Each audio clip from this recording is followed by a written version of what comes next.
Good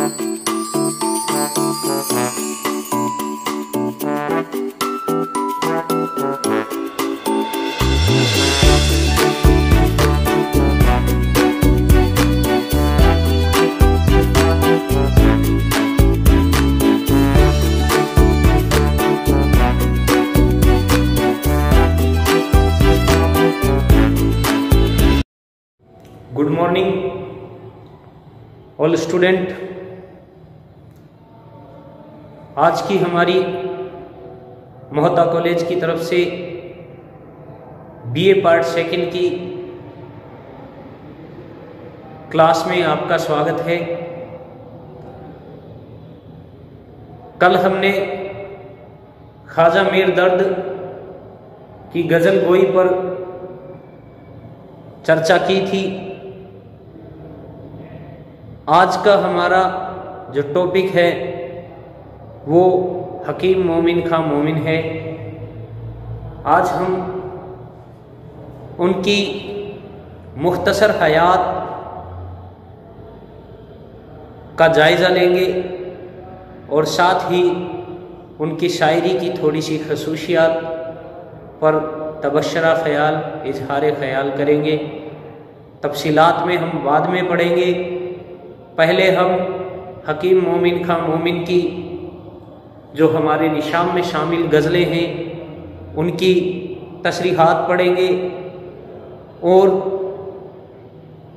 जो गज़ल हैं उन गज़लों की जो तशरीह है उस पर चर्चा करेंगे, उसको पढ़ेंगे। तो चलिए आज का हमारा जो टॉपिक है वो है हकीम मोमिन खां मोमिन।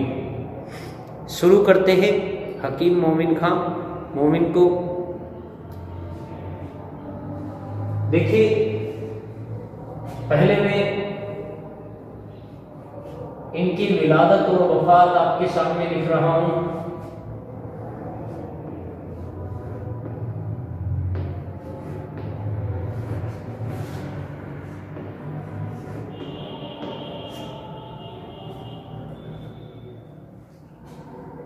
इनकी विलादत दिल्ली में सन 1800 ईस्वी में हुई। इनकी विलादत के कुछ थोड़े से इख्तिलाफ हैं। कुछ मुफक्किरों ने इनकी पैदाइश 1800 ईस्वी दिल्ली बताई है, कुछ ने 1801 ईस्वी बताई है। लगभग 1800 या 1801 ईस्वी में ये दिल्ली में पैदा हुए।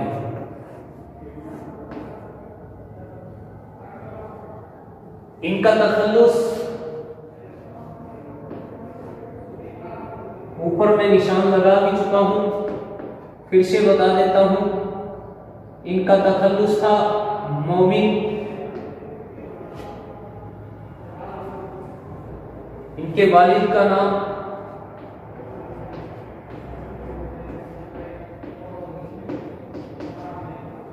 हकीम गुलाम नबी खां था।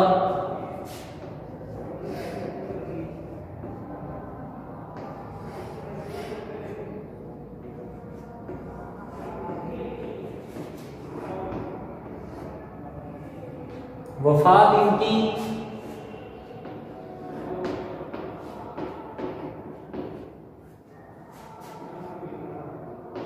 14 मई 1853-52 ईस्वी में दिल्ली में ही। चलिए कुछ इन पर मुख्तसर सी चर्चा कर लेते हैं। हकीम मोमिन खां मोमिन उर्दू के उन चंद बाकमाल शायरों में से एक हैं जिनकी बदौलत उर्दू गज़ल की शोहरत और मकबूलियत को चार चांद लगे। यानी इनको उन शायरों में शुमार किया जाता है जिन्होंने उर्दू जबान को चार चांद लगाए। मोमिन ने इस जो उर्दू गजल है, इस सिन्फ को ऐसा अरूज बख्शा और ऐसे उस्तादाना जोहर दिखाए कि गालिब जैसा खुद नगजा शायर इनके एक शेर पर अपना दीवान कुर्बान करने को तैयार हो गया। यानी गालिब खुद कहते हैं इनके एक शेर पर कि इनके एक शेर है ऐसा जिस शेर पर ये अपना दीवान कुर्बान करने को तैयार थे। मोमिन सिन्फे गजल की शफ़े अव्वल के शायर हैं। इन्होंने उर्दू शायरी की दूसरी अशनाफ जैसे कि कशीदा और मसनवी में भी तिबे आजमाई की। यानी कशीदा और मसनवी में भी इन्होंने तिबे आजमाई की है, लेकिन इनका असल मैदान गज़ल है, जिसमें वो अपनी तर्ज के वाहिद गज़ल गो हैं। यानी अपनी तर्ज के ये अकेले गज़ल गो शायर हैं। इनकी जैसी गज़ल गोई किसी और शायर के पास नहीं है। मोमिन का कारनामा ये है कि इन्होंने गज़ल को उसके असल मफ़हूम में बरता और खारजियत का इजहार दाखिलियत के साथ करते हुए एक नए रंग की गज़ल पेश की। यानी जो गज़ल में खारजियत का अंदाज होता है उसे दाखिलियत में बरता और इसमें एक नया रंग भर दिया। इस रंग में वो जिस बुलंदी पर पहुंचे वहां उनका कोई मद मुकाब यानी उनके कोई मुकाबले में नजर नहीं आता। हकीम मोमिन खां मोमिन का ताल्लुक एक कश्मीरी घराने से था। यानी इनका जो ताल्लुक है, इनके वालिदैन, इनके जो इस्लाफ हैं वो कश्मीर से ताल्लुक रखते थे। इनका असल नाम मोहम्मद मोमिन था। इनके दादा हकीम मुदार खान शाह आलम के अहद में दहली आए और शाही तबीबों में शामिल हो गए। यानी इनके दादा थे हकीम, यानी इनका हकीमी इनका क्या था, पेशा था। ये तबीब का काम करते थे और ये सिलसिलावार इनके खानदान में काम चलता रहा। इसका नॉलेज खुद मोहम्मद मोमिन यानी हकीम मोमिन खां मोमिन को भी था। इस वजह से इन्हें भी हकीम के नाम से पुकारा जाता था। देखिए, मोमिन दिल्ली के कूचा चिलान में, यानी दिल्ली का एक एरिया है जिसका नाम है कूचा चिलान, वहां पर 1801 ईस्वी में पैदा हुए। इनके दादा को बादशाह की तरफ से एक जागीर मिली थी। यानी इनके दादा को जो बादशाह शाह आलम थे उन्होंने एक जागीर दी थी, जो नवाब फैज खां ने जब्त करके 1000 रुपये सालाना पेंशन मुकर्रर कर दी। यानी कि इनकी जागीर को तो क्या कर लिया गया, जब्त कर लिया गया और इनके दादा को की पेंशन शुरू कर दी गई। 1000 सालाना पेंशन इनको मुकर्रर कर दी गई। ये पेंशन उनके खानदान में जारी रही। मोमिन खां का घराना बहुत मजहबी था। इन्होंने अरबी तालीम शाह अब्दुल कादिर दहलवी से हासिल की। फारसी में भी इनको महारत हासिल थी। यानी ये फारसी में भी महारत रखते हैं और अरबी की तालीम इन्होंने शाह अब्दुल कादिर दहलवी से हासिल की। इसके अलावा इनकी जहाँ तक हमारे पास जानकारी है, इसमें इनको फारसी में महारत थी। दीनवी अलूम की तालीम जो थी, जो दुनियावी इल्म है उसकी जो तालीम थी, इन्होंने मकतब में हासिल की। अलूम मुतदावला के अलावा इनको जो और इल्म था, यानी इस उर्दू अदब के इल्म के अलावा ये कुछ और अलूम थे जिन पर महारत रखते थे, जिनके बारे में जानते थे। उनमें से कुछ अलूम के बारे में मैं आपको बता रहा हूँ, जैसे कि तिब का इल्म, रमल, नजूम, रियाजी, शतरंज और मौसीकी से भी दिलचस्पी इनको थी, और जवानी में कदम रखते ही इन्होंने शायरी शुरू कर दी और शाह नसीर से इस्लाह लेने लगे, यानी शायरी की जो इस्लाह है वो शाह नसीर से ली। लेकिन जल्द ही इन्होंने अपनी मुश्क और यानी अभ्यास और जज्बात के जौहर दिखाने शुरू कर दी। इन्होंने जो अभ्यास किया और जो मुश्क थी जज्बात के, जैसे कि इनके बारे में हमने जाना, इन्होंने अपनी मुश्क व जज्बात के जो रास्त बयां के तफील दहली के शायरों में अपनी खास जगह बना ली, और माली लिहाज से अगर इनकी चर्चा करें तो ये मतवस्त तबके से ताल्लुक़ रखते थे, यानी इनकी जो फैमिली थी वो मिडिल क्लास फैमिली थी। खानदानी जो पेंशन 1000 रुपये सालाना ज़रूर थी, लेकिन वो पूरी नहीं मिलती थी, जिसका शिकवा उनके फारसी खतूत में मिलता है। मोमिन खां की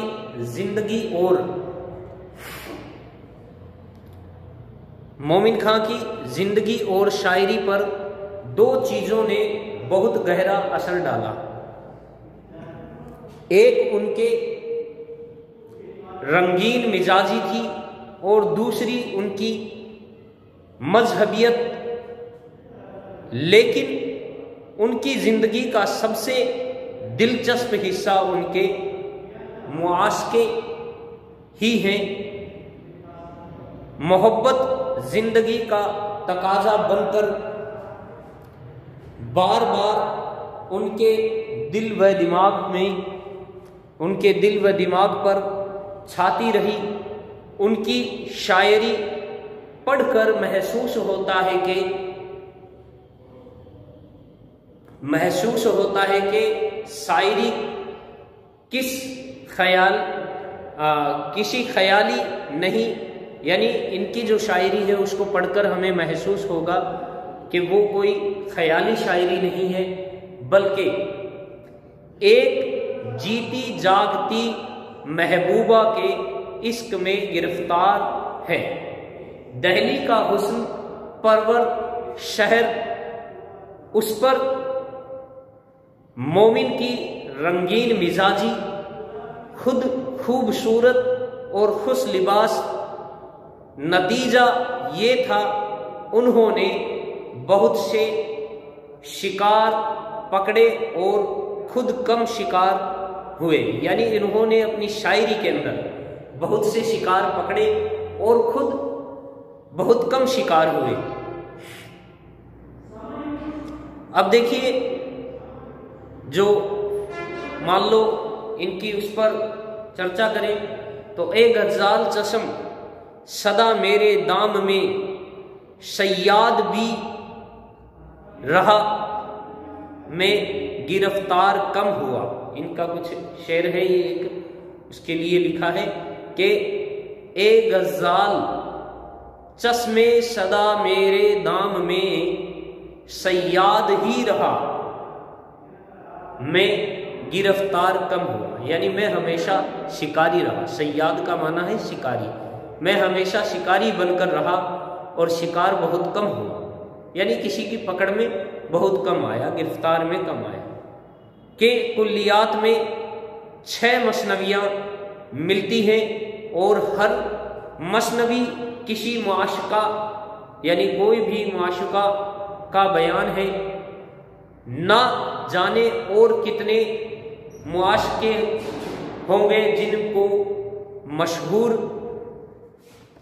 मान लो और भी बहुत से इनके मुआशके हैं जिनके बारे में ये चर्चा करने जा रहे हैं, इनके बारे में हम बता रहे हैं आपको। देखिए, हमने चर्चा की कि बहुत से माशके हैं और हर मतलब मसनवी में इन्होंने एक अलग ही माशुका का बयान किया है। देखिए, जिनको मसनवी की शक्ल देने का मौका ना मिला हो, मान लो नहीं मिला होगा, मोमिन की महबूबाओं में से सिर्फ एक का नाम मालूम हो सका। यानी इनकी जो मसनवियाँ इन्होंने लिखी हैं उनमें से इनकी सिर्फ एक ही महबूबा का नाम मालूम हो पाया, माशुका का नाम मालूम हो पाया, और ये थी इनकी जो नाम था वो था उम्तुल फातिमा नाम से, उम्तुल फातिमा नाम से इन्होंने उसमें दे रखा है अपनी उस मसनवी में, जिनका तखल्लुस साहब जी था। और देखिए, मौशूफा पूरब की पशाहवर तवायफ यानी पेशावर तवायफ थी जो इलाज के लिए दिल्ली आई थी। मोमिन हकीम थे, लेकिन उनकी जो नब्ज देखते हैं ही खुद उनके बीमार हो गए। यानी जब उनकी नब्ज उन्होंने देखी, जो मोमिन थे, हकीम मोमिन, वो खुद हकीम थे, जब उन्होंने जो उम्मतुल फातिमा जब इनके यहाँ दिखाने के लिए आई, जिसके बारे में हमने चर्चा की, वो एक पेशावर तवाइफ थी, तो खुद उनके बीमार हो गए और आई थी वो इलाज के लिए। अब इलाज की ज़रूरत पड़ गई किनको? हकीम मोमिन खां मोमिन को। अब देखिए, नब्ज देखते हैं ही खुद उनके क्या हो गए? बीमार हो गए। मुतारुद मुआशके मोमिन के मिजाज के जो तलव्वुन का भी पता देते हैं। इस तलव्वुन की झलक उनकी शायरी में भी है। कभी तो वो कहते हैं, इस नक्श पा के सजदे ने क्या क्या किया जलील। देखिए आगे, मैं कूचा रकीब में भी सर के बल गया।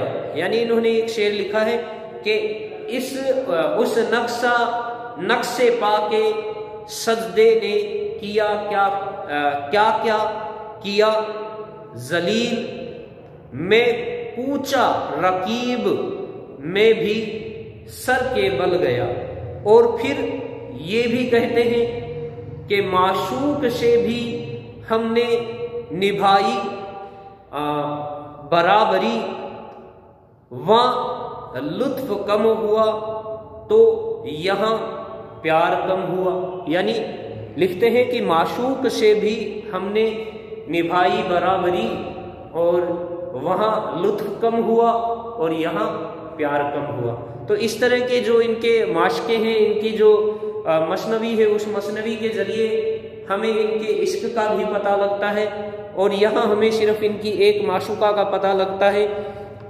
चलिए आगे चलते हैं इसी सिलसिले को आगे बढ़ाते हुए। देखिए, मोमिन के यहाँ एक खास किस्म की शान अस्तगना यानी शान अस्तगना बताई है इन्होंने थी। माल व ज़र की तलब में उन्होंने किसी का कशीदा नहीं लिखा। यानी कभी इन्होंने माल शान पाने के लिए या कोई इनाम व इकराम पाने के लिए किसी का कशीदा नहीं लिखा। उनके 9 कशीदों में से 7 मजहबी नवइयत के हैं। यानी इनके जो 9 कशीदे हैं उनमें से 7 कशीदे ऐसे हैं जो मजहब पर लिखे हुए हैं। एक जो कशीदा है वो उन्होंने राजा पटियाला की शान में लिखा। उसका किस्सा यूं है कि राजा साहब को उनसे मिलने का इश्तियाक था। एक रोज जब मोमिन उनकी रुबाई यानी उनको मिलने के लिए रुबाइश गाह के सामने से गुजर रहे थे। उन्होंने आदमी भेजकर और उनको हाथों हाथ बुला लिया, बड़ी इज्जत से उनको बिठाया और बातें की, और चलते वक्त उनको एक जो बथनी पर सवार करके रुखसत किया और वो बथनी उन्हें को दे दी। यानी जो जिस पर बिठाकर मतलब जो सवारी थी, जो घोड़ी थी, उस पर बिठाकर उनको सवार किया था, वो उन्हीं को इनाम के तौर पर बख्श दी। देखिए, ये इनके पहले कसीदे की कहानी हमने जानी, उन्हीं को दे दी। मोमिन ने कसीदे के जरिए उनका शुक्रिया अदा किया। और जो दूसरा कसीदा है वो नवाब, जो टोंक के नवाब थे, नवाब टोंक की खिदमत में उन्होंने पहुंचाया। यानी उनके ना पहुंच पाने का जो माज़रत नामा है, कई रियासतों के नवाबीन उनको अपने यहाँ बुलाना चाहते थे, लेकिन वो कहीं नहीं गए। दिल्ली कॉलेज की प्रोफेसरी भी नहीं कबूल की। ये इस्तगना शायद उस जो मजहबी माहौल था उसका असर था। यानी इस तरह से जो उनका एटीट्यूड था वो क्या था, ये उनके मजहबी माहौल के असर की वजह से था। तो असर जो हो जिसमें उनकी परवरिश जो हुई थी शाह अब्दुल अजीज की खानदान से, उनके खानदान के गहरे मरासम थे, यानी रिश्ता था। और मोमिन जो अकीदतन जो कश्र मुसलमान थे, यानी उनका एक अलग अकीदा बताया गया है, जिनका नाम बताया है इन्होंने जो कट्टर अकीदा था। समझ गए, जो एक कट्टर अकीदे के मुसलमान थे। तो 1818 ईस्वी में उन्होंने सैयद अहमद बरेलवी के हाथों पर बैत ली, लेकिन उनकी जिहाद की तहरीक में खुद शरीक नहीं हुए। अलबत्ता जिहाद की हिमायत में उनके कुछ शेर मिलते हैं। मोमिन ने 2 शादियां की। पहली बीवी से उनकी नहीं बनी, फिर दूसरी शादी ख्वाजा मीर दर्द के खानदान में ख्वाजा मोहम्मद नसीर की बेटी से हुई। मौत से कुछ अरसा पहले वो इश्कबाजी से किनारा कश हो गए थे। 1851 ईस्वी में वो कोठे की जो छत थी उस पर से गिरकर बुरी तरह जख्मी हुए और 5 माह बाद उनका इंतकाल सन 1852 ईस्वी है दिल्ली में।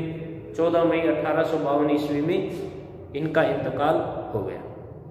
मोमिन के शायराना मर्तबा के मुतालिक अक्सर जो नकाद हैं, जो मुतहक्किक हैं, उनका जो मुत्तफिक है कि उन्हें कसीदा, मसनवी और गज़ल पर यकसा कुदरत हासिल थी। यानी बहुत से जो नकाद गुजरे हैं उनका मानना ये है कि वो कसीदा, गज़ल और मसनवी पर एक जैसी कुदरत रखते थे। कसीदे में वो सौदा और ज़ौक़ के मर्तबा को नहीं पहुँचते थे।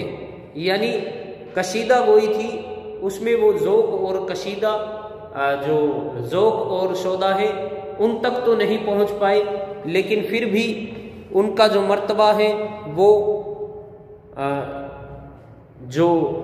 उनका जो मर्तबा है वो फिर भी ऐसी शान रखता है, ऐसी शान वाला मर्तबा रखते हैं कि उन्होंने उर्दू गज़ल को एक अलग पहचान दी, अलग रंग से वाबस्ता कराया। ऐसा उनका जो मिजाज था, उनकी जो शायरी थी, जो उनका शायरी का आहंग था वो बिल्कुल अलहदा था।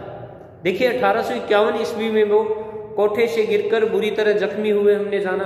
अब देखिए मोमिन की शायराना उस पर हम चर्चा कर रहे थे, तो देखिए उनको हम यूं कह सकते हैं कि सौदा और ज़ौक़ के मर्तबा को नहीं पहुंचते, ताहम उसमें शक नहीं कि वो उर्दू के चंद अच्छे कसीदा गो शौरा में शामिल है। यानी हम ये भी नहीं कह सकते कि वो अच्छे कसीदा गो शायर नहीं थे, बल्कि उनको भी अच्छे कसीदा गो शायरों में शुमार किया जाता है। चलिए आगे और जानते हैं इनके बारे में। देखिए इसके अलावा जो हम शक से नहीं कह सकते कि मतलब वो अच्छे कसीदा गो नहीं थे, मसनवी में वो दया शंकर नसीम और मिर्ज़ा शौक़ के हम पल्ला हैं, लेकिन मोमिन की शायराना अजमत का इन्हसार जो है वो है उनकी गज़ल पर। एक गज़ल गो की हैसियत से मोमिन ने उर्दू गज़ल को उन खुसूसियात का हामिल बनाया जो गज़ल और दूसरी असनाफ में इम्तियाज़ पैदा करती है।